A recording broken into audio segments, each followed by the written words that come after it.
3 दिन से हम ऐसे शमशान में साधना कर रहे हैं जहाँ पर डेड बॉडियों को बहाया जाता है। वो डेड बॉडियाँ आकर यहाँ पर रुक जाती है। कुछ बेवारिस प्रेत हो या किसी भी टाइप के प्रेत हो, उनके कफन पर बैठकर, ये सब हमारी कल्पना के विपरीत था। कफन पर बैठकर साधना सिद्धि करना ये सब किसी के बस का नहीं है, ये हमारी कल्पना के विपरीत था। हम उस पर श्री महाकाल आप सभी लोगों को। और आज शमशान में बैठे हैं अभी भी, और जैसे कि आप लोगों को अनुभव की बारे में मैं बोल रहा था कि सभी लोगों का जो जैसा अनुभव था मैंने बताऊंगा।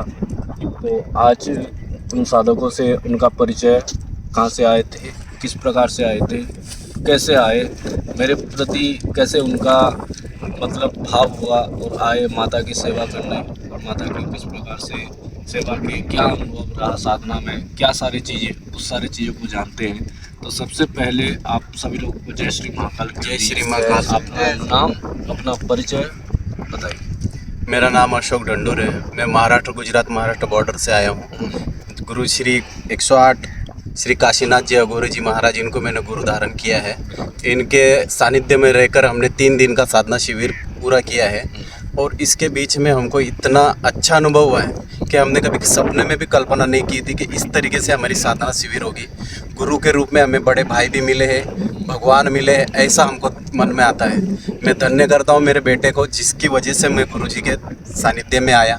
गुरु जी से मेरा संबंध हुआ, कांटेक्ट हुआ, मैंने गुरु जी से कांटेक्ट किया। गुरु जी ने बिना शुल्क मुझे यहाँ तक के बुलाया है।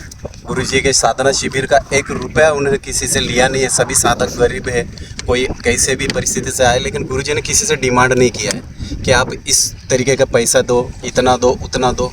जो कुछ भी साधना सामग्री थी वो सिर्फ उतना ही हमने खर्च किया, बाकी गुरु जी ने एक्स्ट्रा कुछ भी नहीं लिया। ऐसे गुरु शायद ही अभी इस कलयुग में है, जो वीडियो पर तो कुछ और बताते हैं और प्रत्यक्ष रूप में शिष्यों से पैसे लेते हैं। ऐसे बहुत सारे गुरु यूट्यूब पर देखने मिल जाएंगे, लेकिन गुरु जी का जो हमको अनुभव हुआ है सभी शिष्यों को बहुत ही अच्छा था। ऐसा लगता है कि भगवान काशीनाथ विश्वनाथ जी के रूप में हमको मिल गए हैं।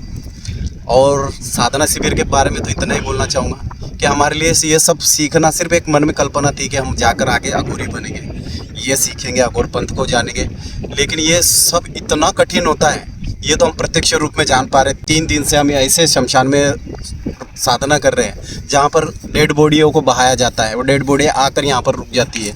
कुछ लोग इस पीछे की साइड से, आप जरा दिखा सकते हो तो दिखा दो, इस साइड के जितने भी लोग बस्ती है वो उनके शवों को लाकर इस जगह पर गाड़ते हैं। इस पर बैठकर, चिता के हवन पर बैठकर साधना सिद्धि करना ये किसी बच्चों को या मुँह का खेल नहीं है। हम सोचते थे कि अघोरी बनेंगे, अघोरी बनेंगे, लेकिन ये इम्पॉसिबल चीज़ है आज की तारीख में, अगर अच्छा गुरु ना हो तो।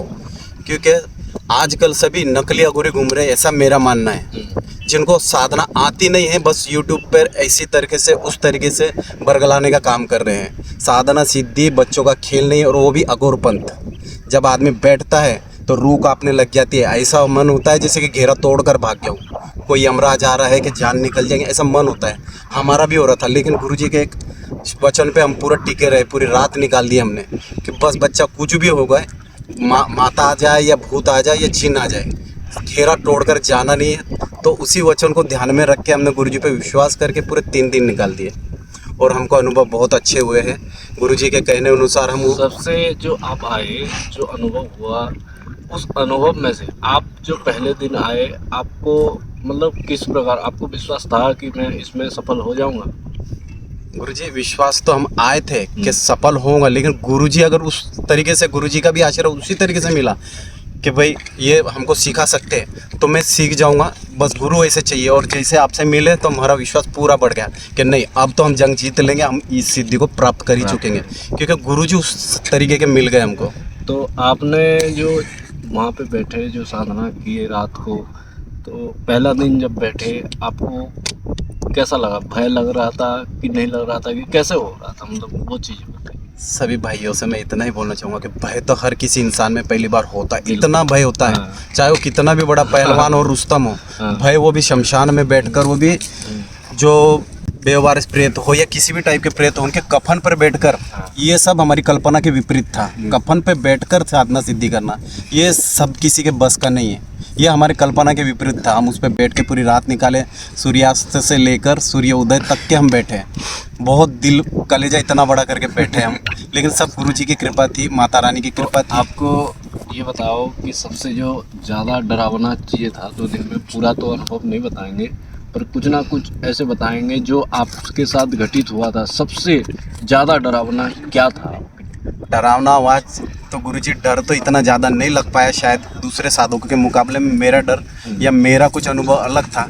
मुझे मेरे जो घेरे के बाजू में मुझे माता काली थी या कौन सी शक्ति थी वो मैं जान नहीं पाया, लेकिन माता के पैरों के घुंघरू की आवाज़ आई बहुत ज़ोर से, जो शायद दूसरे साधक भाई ने भी आगे तक सुनी थी कि बहुत ज़ोर से आवाज़ आई।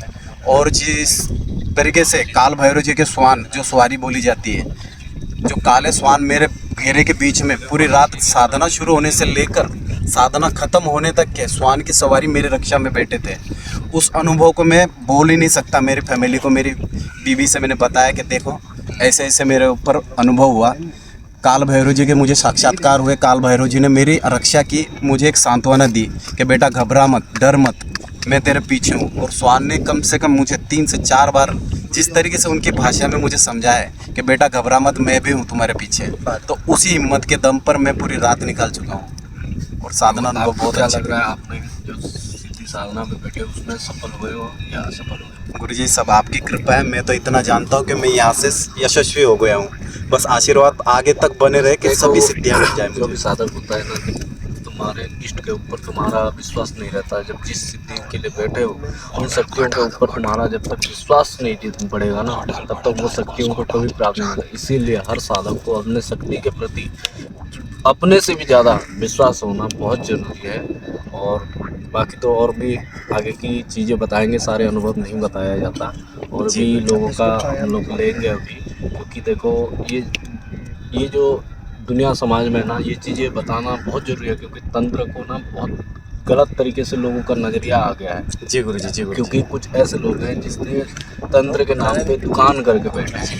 तो सच्चाई ना लोगों के सामने आना बहुत ज़रूरी है, अन्यथा वीडियो बनाना कोई ये नहीं। देखो हम सिद्धि साधना वाले हैं, हमें इस चीज़ में कुछ नहीं मिलता, फिर भी दुनिया समाज में अगर आज के वक्त में तुमको अगर कुछ चीज़ें सामने वालों को सत्यता पेश करना है तो यही एक माध्यम है। तो इस वजह से इस वीडियो बनाया गया, अन्यथा और कुछ नहीं है। तो सभी लोगों को जय श्री महाकाल। आप सब लोग खुश रहिए, माता रानी की कृपा आप लोगों के ऊपर बने रहे। जय श्री महाकाल। जय श्री महाकाल। मुझे और कुछ बोलना सबको जाना ही है। है।